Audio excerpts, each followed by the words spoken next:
నమస్తే అండి ప్రకాష్ నమస్తే గారు. కిషోర్ గారు. మీరు ఇవాళ చూసారో లేదో రేవంత్ రెడ్డి గారు ముఖ్యమంత్రి గారు ఎన్డీఏకి సంబంధించిన వాళ్ళందరితో కూర్చుని బ్రేక్ఫాస్ట్ మీటింగ్ చేశారు. ఇప్పుడు ఎట్లుంటుందంటే భౌతికంగానేమో కాంగ్రెస్లో ఉన్నాడు, మానసికంగానేమో ఎన్డీఏతో ఉన్నాడు. ఆయన బీజేపీలో ఉన్నారంటారా? బీజేపీ అని కాదు, చంద్రబాబుతో ఉన్నాడు. చంద్రబాబు బీజేపీలో ఉన్నాడు, బీజేపీతో ఉన్నాడు. అటైతే ఉంది, చంద్రబాబు ఇటైతే ఎంతో ఉంది. ద్వంద్వ విధానం అంటే రెండు కళ్ళ సిద్ధాంతం అని పట్టుకునే చెప్పలే ఆయన. ఉమ్, 4 నెలల ముందు జరిగిన తెలంగాణ ఎన్నికలనేమో కాంగ్రెస్ కోసం ఆత్మహత్య చేసుకున్నాడు, ఒక్క వ్యక్తిని కూడా పోటీ పెట్టలేదు.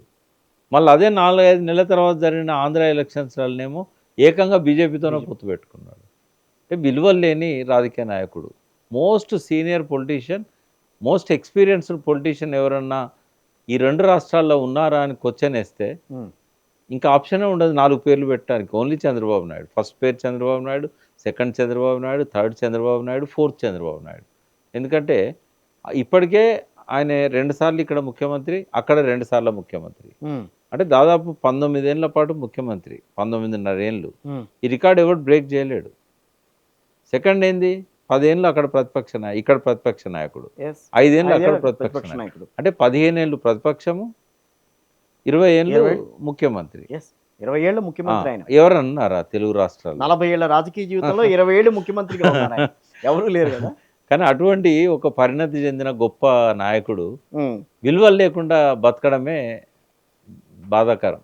ఎందుకంటే ఎంతైనా తెలుగు బిడ్డే కదా. ఉమ్, తెలుగు బిడ్డలు అందరూ కూడా గొప్ప ఖ్యాతి ప్రతిష్టలు సంపాదించాలని కోరుకుంటాం. ఓకే. బట్ ఈ రకంగా రాజకీయాలు మనుషులను విలువలు లేకుండా తయారు చేస్తాయని చెప్పడానికి చంద్రబాబు నాయుడే మనకు ఉదాహరణ. రైట్. ఇప్పుడు తెలంగాణకి కావాల్సింది స్ట్రాంగ్ ప్రతిపక్షమా లేక రాజకీయ ప్రత్యామ్నాయమా? ఏం చెప్తారు ఈ విషయంలో? ఇప్పుడైతే స్ట్రాంగ్ ప్రతిపక్షం ఇప్పుడే కాదు, ఎప్పుడో అవసరమే. ఉమ్, అది బీఆర్ఎస్ రూలింగ్లో కూడా ఉమ్, ఒక స్ట్రాంగ్ ప్రతిపక్షం ఉండాలని కోరుకున్నాం. ఎందుకంటే అస్తిత్వ విధ్వంసం ఓన్లీ కాంగ్రెస్ వచ్చినాకనే కాలే, ఉమ్, మొదటి నుంచి ఎంతో కొంత జరుగుతూ వచ్చింది. కాకపోతే కేసీఆర్ గారు తనకున్న విఘ్నతతోని, తనకున్న ముందు చూపుతోని తెలంగాణను ఎంతో కొంత ఆయన విధ్వంసం నుంచి బయటపడేశాడు. కొంత దాని మీద దృష్టి పెట్టలేకపోయాడు ఆయనకున్న సమయాభావం వల్ల.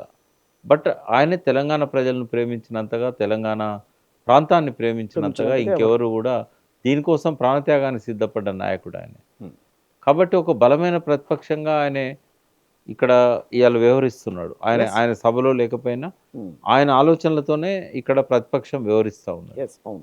నేను ఒక్క మాట చెప్పగలుగుతా, 1969 నుంచి రాజకీయాలు చూస్తున్నా, బ్రహ్మానంద రెడ్డి గారు ముఖ్యమంత్రి ఉన్నప్పటి నుంచి ఇంత బలమైన ప్రతిపక్షం ఎన్నడూ లేదు తెలంగాణలో. No doubt. అవును. ఉమ్మడి ఆంధ్రప్రదేశ్లో కూడా మనకు లేదు, లేదు. కనబడదు. ఉమ్, దాదాపుగా ఎవరు లేకుండా ఉండేది ప్రతిపక్షం అంటే. Yes. ఒకరిద్దరు ఉంటే మేనేజ్ చేసుకునే వాళ్ళు అట్లా జరిగేది. మొదటిసారి వాళ్ళు ప్రతిపక్ష పాత్ర వహిస్తున్నారు, బలమైన ప్రతిపక్ష పాత్ర. BRS. ఉమ్మడి రాష్ట్రంలో రాజశేఖర రెడ్డిలో కొంత వాళ్ళతో కలిసి ఎలక్షన్లో పోటీ చేశారు, కొంతకాలం భాగమైనారు.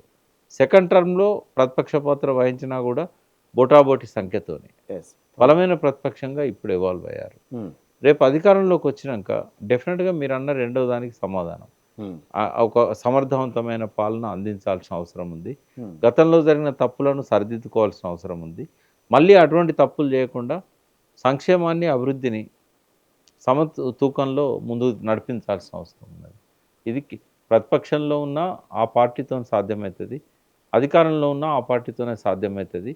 ఇవాళ పార్లమెంట్లో ఆ పార్టీ లేకపోవడం వల్ల మన అస్తిత్వానికి ప్రమాదకరంగా తయారైంది. అస్తిత్వానికి ప్రమాదము. ఇంకొక మాట మాట్లాడాలంటే డీలిమిటేషన్ వ్యవహారానికి సంబంధించి కొంత ఒక రకంగా అందరూ కలిసికట్టుగా ముందుకు వెళ్ళబట్టే ఈ రోజున అది వీగిపోయిందని చెప్పి చాలామంది మాట్లాడుతున్నారు. ఇది తప్పకుండా చర్చించాల్సిన అంశం.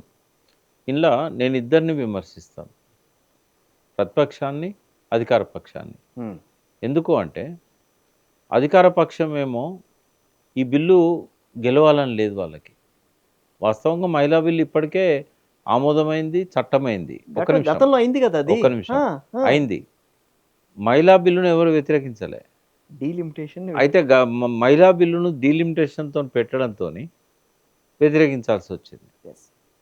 మరి మోడీ గారు మొదలే కనుక, ఒకటేమో ఆయన చేసిన తప్పు ఏంటంటే ఎన్నికల సమయంలో పెడితే ఎవరి ప్రయోజనాలు వాళ్ళకు ఉంటాయి కదా. అవును. కాబట్టి ఇది నెగ్గకపోవచ్చు అని ఆలోచించాలి, నెగ్గకూడదని ఆలోచించాడు.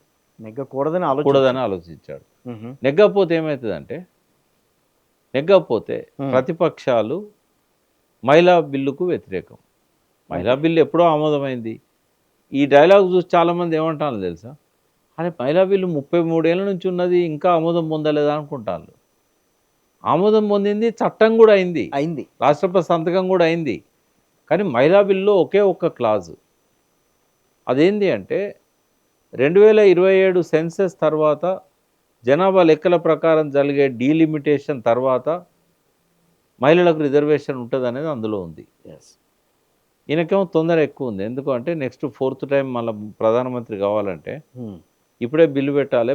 ఇప్పుడు 2027 సెన్సెస్ అయిపోయినా కూడా డీలిమిటేషన్ అప్పుడు స్టార్ట్ అయితే 2 ఏళ్ళు పడుతుంది. జమిలీ ఎన్నికలు చేయాలనే ఆకాంక్ష నెరవేరదు, సీట్లు పెంచాలనే ఆకాంక్ష నెరవేరదు. ముందే పార్లమెంట్లో 850 సీట్లు పెట్టుకున్నాడు ఆయన. కాబట్టి ఆయన ఏం చేశాడు, ఇప్పుడు బిల్లు డీలిమిటేషన్ది 2011 సెన్సెస్ ప్రకారం చేయగలిగితే ఈజీ అవుతుందని అనుకున్నాడు. చిత్తశుద్ధి ఉంటే ఏం చేయాల్సి ఉండే అంటే మహిళా బిల్లులో క్లాజ్ అమెండ్మెంట్ కోసం సపరేట్ పెట్టనుండే. దానికి ఎవరు వ్యతిరేకించారు, 2/3 కాదు 100% మెజారిటీ వస్తుంది. ఎందుకంటే ఆల్రెడీ బిల్లు ఆమోదయోగ్యమైంది. డీలిమిటేషన్ సపరేట్గా పెట్టనుండే. రెండు కలిపి పెట్టకూడదు. అంటే మహిళా బిల్లు దాంతో జోడించడం వల్ల మహిళల భుజాల మీద తుపాకీ పెట్టి ప్రతిపక్షాలను కాల్చేసే ప్రయత్నం చేశాడు.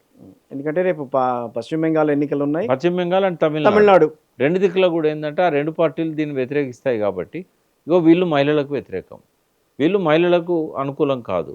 మరి వాళ్ళు సపోర్ట్ చేస్తేనే కదా ఆ బిల్లు పాస్ అయింది. ఇప్పుడు ఏంటంటే ప్రజల లోపల ఎట్లుంటుందంటే ఎక్కువ మందికి రాజకీయ సోయి తక్కువ ఉంటుంది.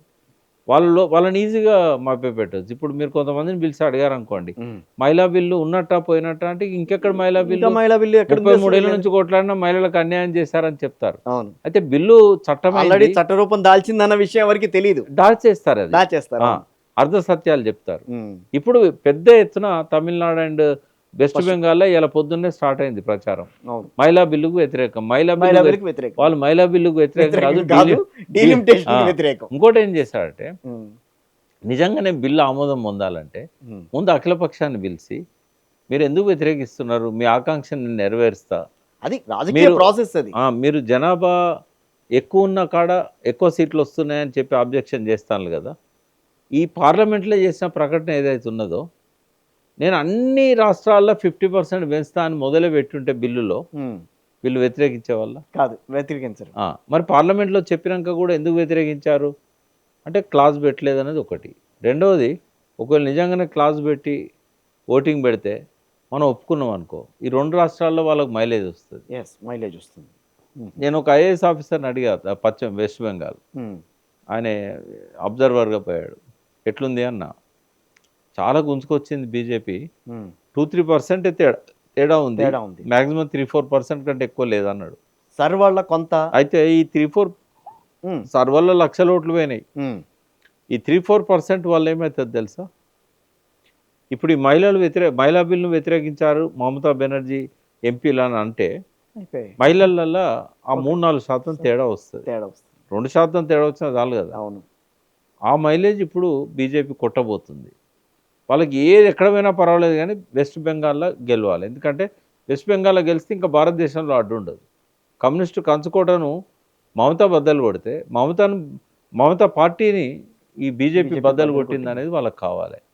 స్టాలిన్ను గెలవడం సాధ్యం కాదు. ఇంత చేసి స్టాలిన్ మీద ఎంత దుష్ప్రచారం చేసినా కూడా 2-3% ప్లస్ అవుతుంది తప్ప గెలుపు కాదు కదా, డిపాజిట్లో కూడా దగ్గర ఉండరు వాళ్ళు. అక్కడ తెలంగాణ తమిళనాడు ఎప్పటికీ బీజేపీకి రావు, రాసి పెట్టుకోవచ్చు. ఇప్పుడు ఎక్కిన కొమ్మ నరుక్కున్నారు కదా. 8 మంది ఎంపీలను గెలిపిస్తే ఓ దరిద్ర ప్రకటన చేసిన కనీసం నిలువరించలేకపోయారు, రికార్డులకి వెళ్ళి తొలగించలేకపోయారు. పైనుంచి పుండు మీద కారం చల్లినట్టుగా గవర్నమెంట్ పట్టించుకోవద్దు చిన్న చిన్న విషయాలని చెప్తారు. అస్తిత్వం మీద మన తల్లి మీద దెబ్బ పడతా ఉంటే అవి చిన్న విషయాలు బీజేపీకి. ఇంకా తెలంగాణ ప్రజలు బగ్గుమంటారు కదా.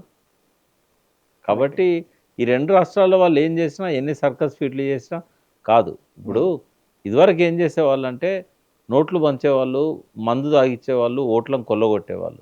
ఇప్పుడు అవసరమే లేకుండా పోయింది బీజేపీకి. ఎందుకంటే ఎలక్ట్రానిక్ ఓటింగ్ మిషన్ మేనేజ్ చేయొచ్చు, ఓటర్ లిస్టును మేనేజ్ చేయొచ్చు, మ్యానిపులేట్ చేయొచ్చు, పరకాల ప్రభాకరు చాలాసార్లు చెప్పాడు, 1 గంట దాకా ఓట్లేశారు, 9 తర్వాత ఎక్కువ ఓట్లు పోలైనాయి, 6 తర్వాత లైన్లో ఉన్నవాడు 8 దాకా ఓటేస్తాడు కానీ 1 గంట దాకా వరకు ఉన్నాడు ఓటేయడని కదా చెప్పాడు. అని చెప్పారు. మోడీ గారు చాలా క్లెవరు. ఈ అడ్డమైన దొడ్డిదారులల్లో అధికారం మళ్ళీ 4వసారి ప్రధానమంత్రిగా చేరాలనే తపనతోని ఉమ్. మచ్చలేని వ్యక్తిత్వం కాస్త మురికి గుంట పాలవుతున్నది. Right, thank you very much sir. Thank you.